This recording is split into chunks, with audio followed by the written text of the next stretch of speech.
ஆண்டவருடைய பரிசுத்த நாமத்துக்கு மகிமை உண்டாவதாக. இந்த காலை பொழுதுல கான்ஃபரன்ஸ் காலில் கூடி வந்தவர்கள் யாவரையும் இயேசுவின் நாமத்தில் வாழ்த்துகிறேன். இந்த காலை பொழுதிலும் ஒரு தியானத்தை நாம் செய்ய போகிறோம். மத்தேயு எழுதின சுவிசேஷம் 11ஆம் அதிகாரம் 29வது வசனம்.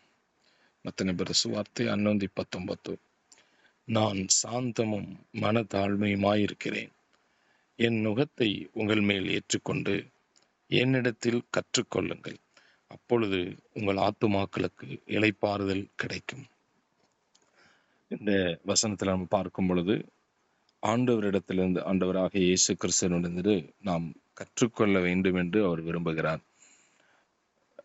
இந்த பூமியிலே இயேசப்பா வாழ்ந்த பொழுது தன்னுடைய சீஷர்களுக்கு அநேக சத்தியங்களை, அநேக காரியங்களை அவர் போதித்தார், கற்றுக் கொடுத்தார்.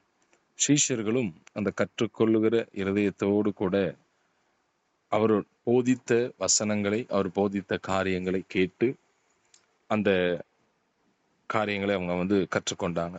அதுல இன்னைக்கு நம்ம பார்க்க போகிற ஒரு காரியம்தான் சாந்தம் என்கிற அந்த ஒரு குணாதிசயம்.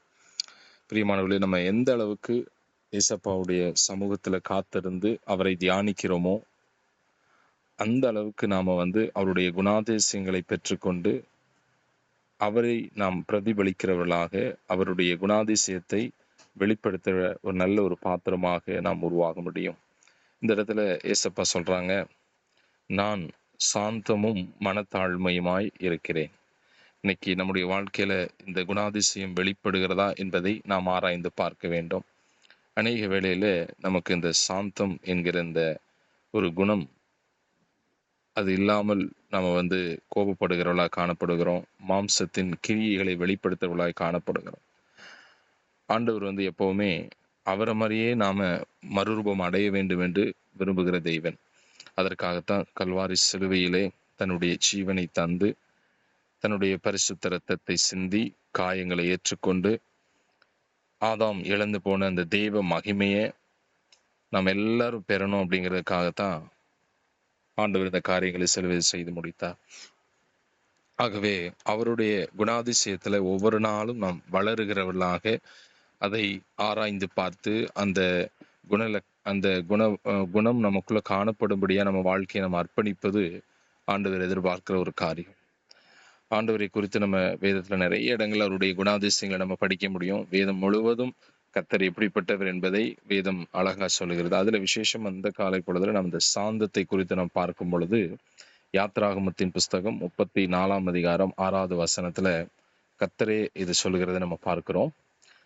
கர்த்தர் அவனுக்கு முன்பாக கடந்து போகிற போது அவர் கர்த்தர் கர்த்தர் இரக்கமும் கிருபையும் நீடிய சாந்தமும் மகாதயையும் சத்தியமும் உள்ள தேவன். ஆண்டவரை குறித்து நம்ம ஆராய்ந்து பார்க்கும் பொழுது ஆண்டவரே சொல்றாரு, அமர்ந்திருந்து நானே தேவன் என்று அறிந்து கொள்ளுங்கள். அப்போ நம்ம எந்த அளவுக்கு ஆண்டு சமூகத்துல அமர்ந்திருந்து வேதத்தை தியானித்து சுபிக்கிறோமோ அந்த அளவுக்கு தேவனுடைய குணாதிசயங்களை, தேவனுடைய காரியங்களை நம்ம கற்றுக்கொள்ள முடியும். இன்னைக்கு அந்த வாஞ்சையும் அந்த ஏக்கமும் நமக்குள்ள தனிந்து போயிருக்கிறது தான் நம்ம பார்க்க முடியுது. ஏதோ கடமைக்காக பைபிள் படிக்கிறதும் கொஞ்ச நேரம் ஜெபிக்கிறதும் அப்படி இல்லாதபடி ஒவ்வொரு காரியங்களிலும் ஆண்டவரை பற்றி என்ன சொல்லப்பட்டிருக்கிறது, அவர் எப்படிப்பட்டவராக இருக்கிறார் என்பதை அறிகிற அறிவிலே நாம் வளர வேண்டும். தேவனுடைய சித்தம் என்னதென்றும் அவரை அறிகிற அறிவிலே நாம் வளர வேண்டும் என்று வேதம் நமக்கு வழிகாட்டுகிறத நம்ம பார்க்கிறோம். ஆகவே இந்த நீடிய சாந்தம் அப்படிங்கிற இந்த காரியத்தை குறித்து நம்ம பார்க்கும் பொழுது ஆங்கிலத்துல பேஷன்ஸ் என்று சொல்லப்பட்டிருக்கிறது. அந்த பேஷன்ஸ்க்கு நிறைய விளக்கங்கள் சொல்லப்பட்டிருக்குது. அதுல முக்கியமான 3 காரியம் என்ன அப்படின்னா, சூழ்நிலைகளை ஏற்றுக்கொண்டு, அதாவது சூழ்நிலைகளை பார்த்து சோர்ந்து போகாதபடி, ஃப்ரஸ்ட்ரேட் ஆகாதபடி பேசற உள்ளது அப்படின்னு சொல்லப்பட்டிருக்கு கனடால. அப்போ நம்ம வாழ்க்கையில வருகிற சூழ்நிலைகளை பார்த்து நாம சோர்ந்து போகாதபடி அந்த சூழ்நிலைகளை எப்படி தாண்டி செல்வது என்பதை குறித்து யோசித்து செயல்படுவதுதான் இந்த பேஷன்ஸ். அதில் சில பேர் பார்த்தீங்கன்னா சூழ்நிலை மாறும் பொழுது இவங்களும் மாறிடுவாங்க, இவங்களுடைய கேரக்டரும் மாறுற மாதிரி இருக்கும். அப்படி இல்லாதபடி எல்லா சூழ்நிலைகளிலும் ஒரே மாதிரி நம்ம பேஷன்ஸா இருந்து, அதாவது சாந்தமா இருந்து அதை நம்ம தாண்டி செல்கிறவர்களாய் காணப்பட வேண்டும். ஏசப்பா பூமியில வாழ்ந்த பொழுது அவருடைய வாழ்க்கையிலும் பலவிதமான சூழ்நிலைகள் வந்து பரிகாசம் பண்றவங்க ஒரு ஒரு சூழ்நிலை, அவமானப்படுத்தும்படியான ஒரு சூழ்நிலை, மகிமைப்படுத்தினாங்க அதே ஜனங்க, அப்படி அப்படி ஒரு சூழ்நிலை, இப்படி பல சூழ்நிலைகள் மத்தியில ஏசப்பா கடந்து போனாங்க. அதுலயும் பார்த்தீங்க அப்படின்னா, அந்த விபச்சாரத்துல கையும் களவுமா பிடிக்கப்பட்ட அந்த ஸ்திரியை இயேசு கிறிஸ்து முன்னாடி கொண்டு வந்து நிப்பாட்டி, நீர் இவளை எப்படி நியாயம் தீர்க்கிறேன்னு சொல்லி அவர் என்ன செய்வார் என்று சொல்லி பார்க்கும்படி சோதிக்கிற ஒரு சூழ்நிலையை நம்ம பார்க்கிறோம். ஆனா அந்த இடத்துல பாருங்க, ஏசப்பா ரொம்ப சாந்தமா இருந்து, உங்களில் யாராவது பாவம் இல்லாதவங்க இருந்தீங்கன்னா நீங்க கல்லடிக்கலாம் அப்படின்னு சொல்லிட்டு அவர் சைலண்டா அப்படி இருந்துட்டார். அப்போ எந்தெந்த சூழ்நிலைகள்ல எப்படி எப்படி செயல்படணுங்கிற அந்த ஒரு காரியத்தை நம்ம பார்க்கணும். அப்போ ஏசப்பா அந்த இடத்துல பார்க்கும்போது ரொம்ப சாந்தமுள்ளவராக இருக்கிறார். இன்னும் நீங்க பார்த்தீங்க அப்படின்னா, அவரை குறித்து வேதம் சொல்லுகிறது, அவருடைய சத்தம் வீதிகளிலே கேட்கப்படவும் இல்லை, அவருடைய கூக்குரல் கேட்கப்படலை அப்படின்னு சொல்லி அவரை குறித்து எழுதப்பட்டிருக்கிறது. அதே போல அவர் வாழ்நாள் முழுவதும் நீடிய சாந்தம் என்கிற அந்த பிதாவின் குணாதிசயத்தை பிரதிபலித்த ஒரு பாத்திரமாக ஏசப்பா இருந்தாங்க. அதே மாதிரி நம்முடைய வாழ்க்கையிலும் சூழ்நிலைகள், எந்த சூழ்நிலைகளிலும் நம்ம அந்த சாந்தம் என்கிற இந்த ஒரு காரியத்தை நம்ம வந்து கடைபிடிக்கிறவர்களாய் காணப்பட வேண்டும். சில பேர் பார்த்தீங்கன்னா, சூழ்நிலை மாறும் பொழுது இவங்களும் மாறிடுவாங்க. கோபப்படுறதும், எரிச்சல் படுறதும், அல்லது ரொம்ப ஒரு மாதிரி பிஹேவியர்ஸ் வந்து சேஞ்ச் ஆகுது. அப்படி இல்லாதபடி அந்த சாந்தம் என்கிற சூழ்நிலைகள் எப்படி இருந்தாலும் நம்ம வந்து இதாக இருக்கும். சில பேர் பார்த்தீங்கன்னா, கொஞ்சம் சின்ன ஒரு பிரச்சனை வந்து அவர் ரொம்ப சோர்ந்து போயிடுவாங்க. அப்படியே வாழ்க்கையே கப்பலே கவுந்து போன மாதிரி, ரொம்ப சைலண்ட் ஆயிடுவாங்க. அப்படியும் இல்லாதபடி அந்த சூழ்நிலைகளை எப்படி வந்து ஜெயிப்பது, அதை எப்படி தாண்டி செல்வது என்பதை குறித்து நம்ம அதை கற்றுக்கொள்ள வேண்டும். சில அந்த சாந்தம் என்கிற ஒரு காரியத்தில் இன்னொரு அர்த்தம் இப்படி போடப்பட்டிருக்கு, எமோஷனல் கண்ட்ரோல். அதாவது நம்ம வாழ்க்கையில அந்த சூழ்நிலைகள் மோசமாகும் போது, அல்லது சூழ்நிலைகள் கடினமாகும் போது ரெபல்லியஸா நம்ம நடந்து கொள்ளாதபடி, அதாவது எதிர்த்து நிற்கிறவர்களாய் அல்லது கோபப்படுகிறவர்களாக, அல்லது இன்னும் பல வார்த்தைகள் அதை சொல்லலாம், அப்படி நம்ம ரியாக்ட் பண்ணாதபடி எந்த சூழ்நிலையிலும் ஒரு காமா அல்லது ஒரு பேஷன்ஸா பதில் சொல்லணும். விசேஷமா வந்து ரிசப்ஷனிஸ்டாவை போடுறவங்கள வந்து இப்படிதான் போடுவாங்க. யார் வந்து எவ்வளவு கோபத்துல கேட்டாலும், அல்லது யாரு சந்தேகத்துல கேட்டாலும், அல்லது எப்படிப்பட்ட கேள்விகளை கேட்டாலும் அந்த நேரத்துல சாந்தமா பதில் சொல்லக்கூடிய அந்த பேஷன்ஸ் இருக்கக்கூடிய அந்த சாந்தமான குணம் இருக்கக்கூடியவங்களை தான் ரிசப்ஷன்ல வந்து அவங்கள வந்து வேலைக்கு வைப்பாங்க. அதே மாதிரி நீங்க பாத்தீங்கன்னா, ரெப்ரசன்டேட்டிவா இருக்கட்டும், டெலிகாலர்ல இருக்கிற அந்த கஸ்டமர் கேர்ல இருக்கிறவங்களா இருக்கட்டும், நீங்க என்னதான் கோபப்பட்டு இது பண்ணாலும் அவங்க வந்து ரொம்ப டீசெண்டா சாந்தமா அவங்க பதில் சொல்றவங்களா இருப்பாங்க. அந்த மாதிரி நம்முடைய வாழ்க்கையில கிறிஸ்தவர்களாகிய நாம எப்படி இருக்கிறோம், இயேசுவை பின்பற்றுகிற நாம இந்த நீடிய சாந்தம் என்கிற இந்த குணாதிசயத்தை உடலுள்ளா இருக்கிறோமா அப்படிங்கிறத பார்க்கணும். அன்புல வந்து ஒரு கேரக்டர், அன்புல இருக்கக்கூடிய ஒரு கனி, ஆவியின் கனியில அந்த அன்புல இருக்கக்கூடிய இதுல வந்து நீடிய சாந்தமும் அதுல இருக்கிறதுங்கிறத நம்ம மறந்து விடக்கூடாது. அது ஆவியானவரோட துணையோடு இந்த குணத்தை நம்ம வெளிப்படுத்தலாம் இருக்கணும். பெர்சிவியரன்ஸ் அப்படிங்கிற அந்த ஒரு அர்த்தமும் அதுல சொல்லப்பட்டிருக்கிறது. ரொம்ப அந்த வேலைகளில கடினமான வேலை சூழ்நிலைகளில, அல்லது கடினமான ஒரு கஷ்டமான நேரங்களில நம்ம வந்து அந்த நேரத்துல எப்படி நம்ம வந்து அந்த காரியங்களை பெர்ஃபெக்டா செஞ்சு முடிக்கிறோம். சில பேர் பார்த்தீங்கன்னா, வேலை செஞ்சு கொண்டே இருப்பாங்க. திடீர்னு அது வந்து கொஞ்சம் கஷ்டமாயிடுச்சுன்னா, அடப்போ இது வேண்டாம், இது என்னால ஆகாதுன்னு சொல்லி கை விட்டுருவாங்க. அப்படி இல்லாதபடி அதை பொறுமையா அந்த வேலையை எப்படி முடிக்கலாம், ஒரு காம்ப்ளிகேட்டடான ஒரு டைம் வரும்பொழுது, கஷ்டகரமான அல்லது ஒரு கடினமான இதை எப்படி செய்யனே தெரியலைங்கிற ஒரு சூழ்நிலை வரும்பொழுது, வாழ்க்கையில வரும்போது அந்த சூழ்நிலைகள் நம்ம வந்து 2 எக்ஸ்ட்ரீமுக்கு மனிதங்க போவோம். ஒன்று கோபப்பட்டு ரொம்ப ஹை பிபி ஆகி ரொம்ப கத்தி அந்த மாதிரி போயிடுவாங்க. சில பேர் பார்த்தீங்கன்னா இது ஆவாது அப்படின்னு சொல்லி அவங்க கை விட்டுருவாங்க. அப்படி இல்லாதபடி அந்த சூழ்நிலையில எப்படி அதை நாம் தாண்டி செல்வது, எப்படி அதை நம்ம கடந்து செல்வது அப்படிங்கிற அந்த ஒரு காரியத்தை நாம் கற்றுக்கொள்வதற்கு இந்த சாந்தம் என்கிற ஒரு குணம் வந்து ரொம்ப உதவியா இருக்கிறது. அதனால வேதத்துல நிறைய வசனங்கள் இதுக்கு ஆதாரமா இருக்கிறது. ஒரு சில வசனங்களை நான் வாசிக்க விரும்புகிறேன்.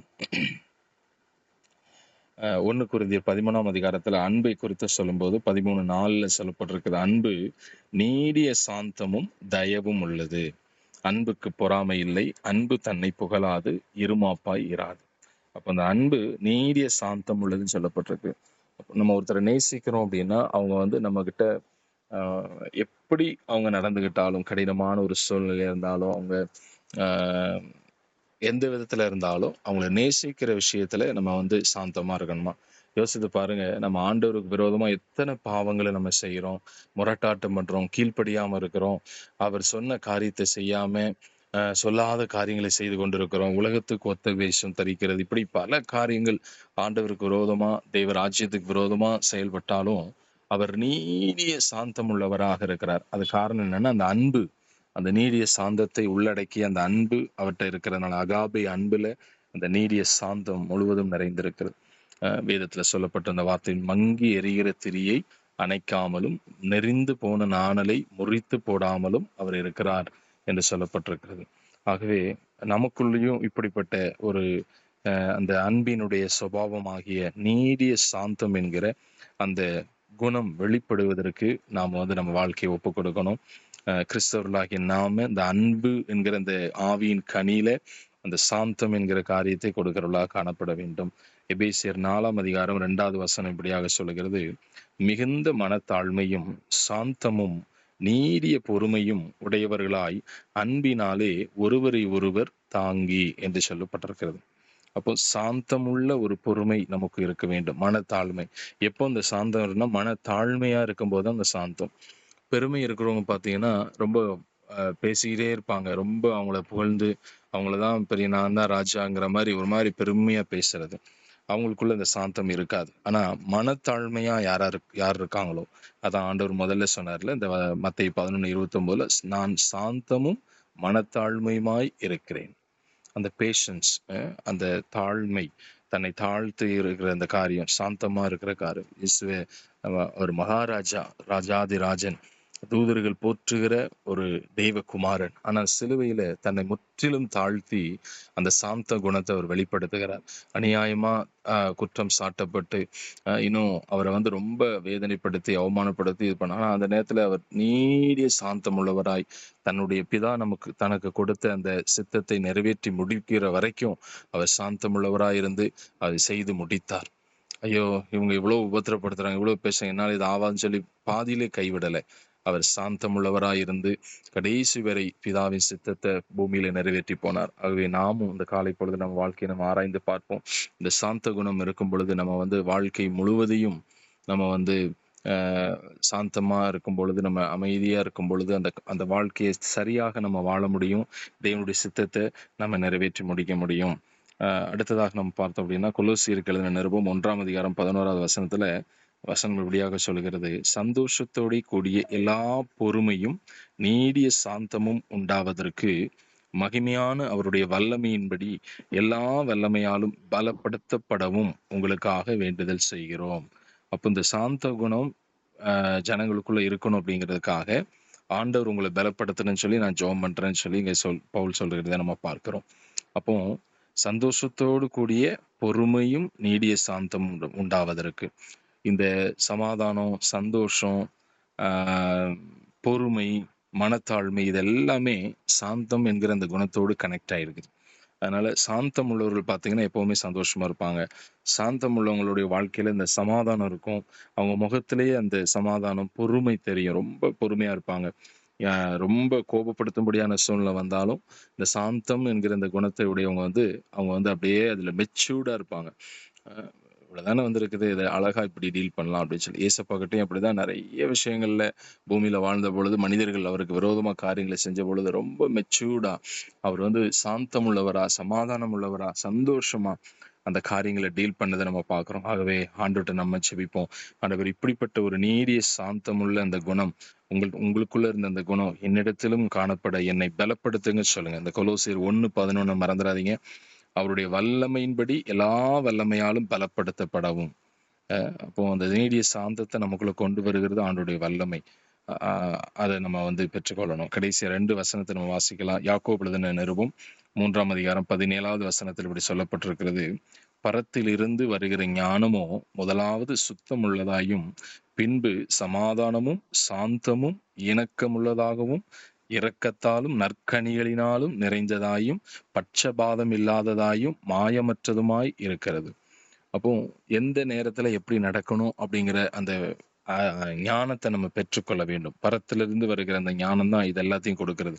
அது முதல்ல பரிசுத்தமா இருக்குது, சமாதானமா இருக்குது, சாந்தத்தை கொடுக்குது, இணக்கம் உள்ளதா இருக்கு. எல்லாருடைய ரிலேஷன்ஷிப்லயும் அந்த ஒரு ஃப்ரிக்ஷன் இல்லாதபடி ஒரு ஸ்மூத்தா, அதாவது சமாதானமா, ஒரு எந்த ஒரு இது இல்லாதபடி அந்த உறவுகள்ல அந்த காரியங்கள் இருக்கிறதுக்கு அந்த ஞானம் உதவி செய்கிறது. நல்ல நற்கனிகள் உள்ள வாழ்க்கை வாழ்வதற்கு அந்த சாந்தம் என்கிற அந்த குணம், அந்த ஞானம் நமக்கு உதவி செய்கிறது.